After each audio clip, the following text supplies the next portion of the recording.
Ang mabuting balita ng Panginoon ayon kay San Mateo.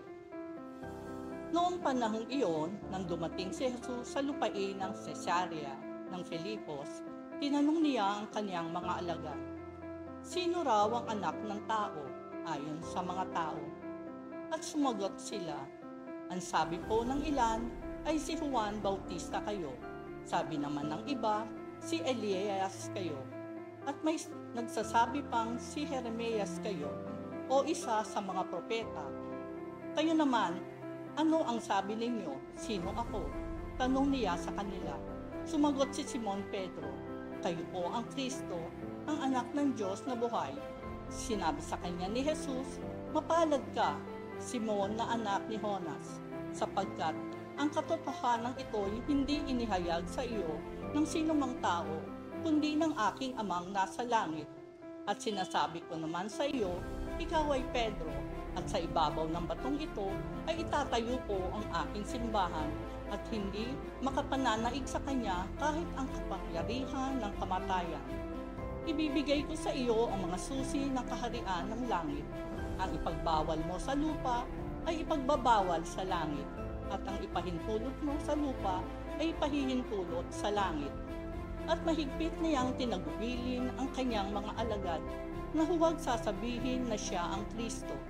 Mula noon ay ipinaalam na ni Jesus sa kanyang mga alagad na dapat siyang magtungo sa Jerusalem at magbata ng maraming hirap sa kamay ng matatanda ng bayan, ng mga punong saserdote at ng mga eskriba, at kanilang ipapapatay siya, ngunit sa ikatlong araw siya'y muling mabubuhay.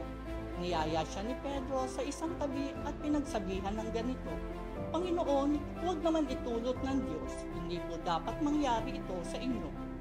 Ngunit hinirap siya ni Jesus at sinabihan, "Lumayo ka, Satanas, hadlang ka sa aking landas. Ang iniisip mo'y hindi sa Diyos, kundi sa tao." Ang mabuting balita ng Panginoon. Bilang isang tao na namumuhay, na umaasa at humihingi ng habag at awa, minsan iniisip ko at inuuna ko lagi ay yung alam kong makagagaan sa akin at hindi sa Panginoon. Alam ko po na ako ay nagiging makasarili. Minsan, nawawalan ako ng tiwala sa Diyos, ngunit tinuturo sa Ebanghelyo ang sino mang manalig sa Kanya ay hindi na mauuha o magpakailanman. Tandaan natin ng lahat na material na bagay ay hindi natin kailanman madadala sa kabilang buhay. Ang tunay na kaligayahan natin ay tanging si Jesus lamang. Manalangin tayo. Panginoon kong Jesucristo, turuan niyo po ako na higit pang ipagkatiwala ko ang buhay sa inyo na hindi na ako mangangamba. Ituro niyo po sa akin ang maging mapagpakumbabang puso, na laging mapanatag ang isip at puso ko, na laging may nakagabay sa akin, na lagi kayo ang aking unahin, higit sa makabundong mga bagay. Ipaisip niyo po sa akin ang tunay na halaga ng buhay. Samahan po ninyo ako sa lahat ng pagsubok na binibigay ninyo sa akin sa araw-araw. Amen.